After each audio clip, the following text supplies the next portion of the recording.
In today's episode of SCI Show and Minute Earth, we're going to be looking at the science behind the 10% brain myth.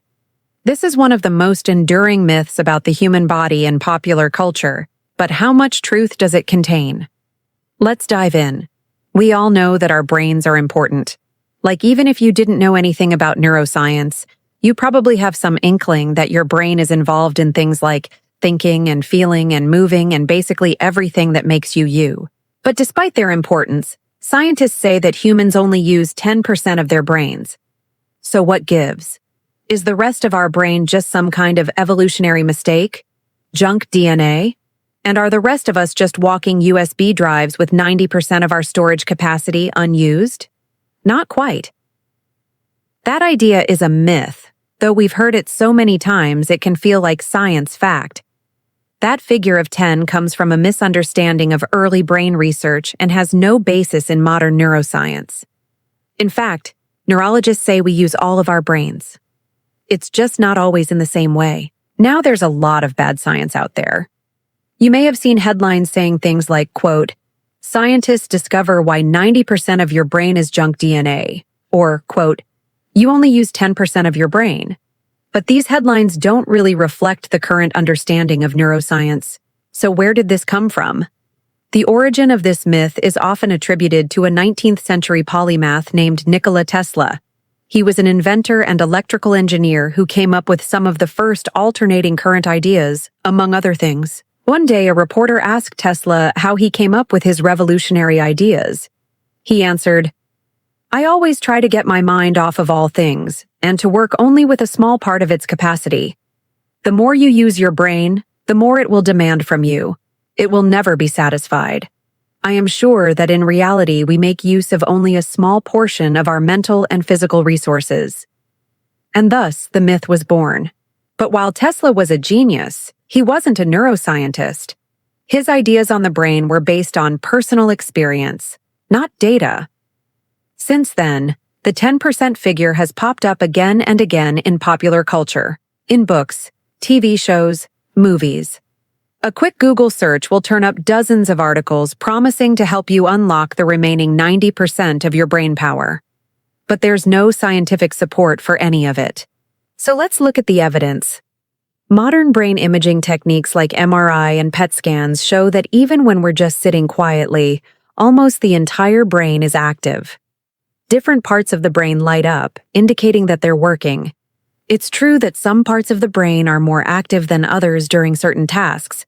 For instance, if you're playing Starfield, you may notice your motor cortex lighting up since you're moving your spaceship around, but also maybe parts of your brain related to language processing and decision-making. But the whole thing is still active.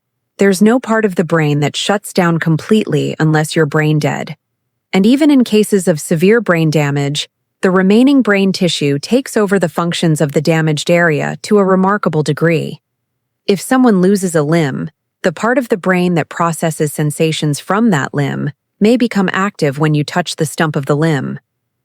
And blind people have more active visual cortices than sighted people do. These areas are not literally doing the function of seeing, but they're doing something else instead. Like in both cases, other parts of the brain are working overtime to compensate for the loss. Now, yes, there are some structures in the brain that aren't active all the time. For example, the reticular activating system is a collection of neurons in the brainstem that helps regulate sleep. So it's active when you're awake and not when you're sleeping. But that doesn't mean it's 90 inactive. It just means it's turned off for a specific function while it's turned on for another. The idea that we only use 10% of our brains may persist because it's appealing. If we could just tap into that other 90%, we could be geniuses, right? Wrong. All of the brain's functions are vital. If you took out 90% of it, you wouldn't survive. There's also the idea that we have so many more neurons than we need. Like maybe we only use 10% of them. The number of neurons in the human brain is estimated to range between 86 and 105 billion. But the exact number isn't really important here. What's important is that it's a lot. We probably have a lot of neurons because we have a lot of possible behaviors. Having more neurons lets our brains encode more information. More neurons also allow different parts of the brain to communicate more efficiently, which allows us to process more information and perform more behaviors. If you take this logic a step further and ask why we need such a big brain at all, the answer is evolution. Brains are expensive to run. They take a lot of energy and resources to keep them going, which may be part of why the human brain stops developing after birth and needs a long period of childhood to learn and grow. But having a brain that's ready to go before birth also increases the chances that you'll live long enough to reproduce, so natural selection favors it. Of course, big brains are also associated with other advantages too. Larger brains are generally associated with greater intelligence, allowing animals to solve more problems and adapt to new environments. Overall, bigger brains are better, at least up to a point. Even the largest land animal alive today, the blue whale, has a larger brain than any other animal. Now, like we said before, having a lot of neurons doesn't mean that we only use 10% of them. Again, it just means that different groups of neurons are active depending on what you're doing. When you're in one state of mind, maybe only 10% of your neurons are active, but that doesn't mean the other 90% are turned off. They're just not needed for that particular task. At any given time, you're only using a small percentage of your neurons for whatever you're doing. But they're all active in different combinations for different tasks, and you couldn't remove 90% of your brain without killing yourself. All that said, there is a grain of truth in the 10% figure. When you're in deep sleep, less of your brain is active. Sleep researchers studying electroencephalography, or EEG, which measures the electrical activity in the brain, found that only about 10% of neurons are active during slow-wave sleep. This is partly because some parts of the brain, like the cortex, almost completely shut down during sleep, but also because the neurons that are active are doing so at a much lower rate. It's also true that your brain uses about 10% of your body's energy. On average, the brain takes up about 2% of your body weight, but it uses about 10% of your energy. However, calling this unused energy wasted would be a bit misleading because those neurons are still performing essential functions. So in the end, the 10% figure seems to have come from a misunderstanding of how brains work and how we study them. Early neuroscientists used animal brains to study the human brain because they were larger and easier to dissect.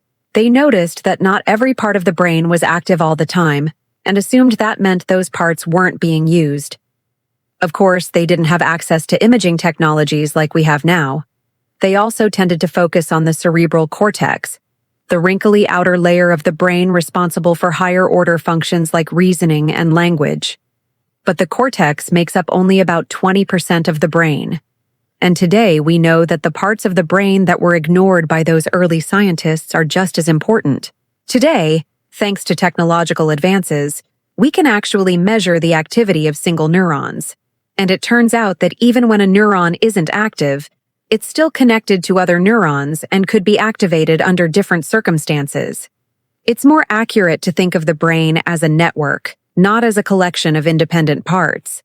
The brain is always active, always working. Even when you're sleeping, your brain is still monitoring your environment for danger, maintaining basic bodily functions like breathing and keeping you ready to act. Your brain never switches off. So next time you hear someone talking about unlocking the 90% of unused brain power, you'll know what they're talking about. And you can share what you learned here with them. And a huge thank you to one of our patrons for asking this question. Our patrons could submit questions to our inbox, and our editors pick out the best ones to answer in episodes like this one. If you'd like to ask us your own questions, you can join our patrons.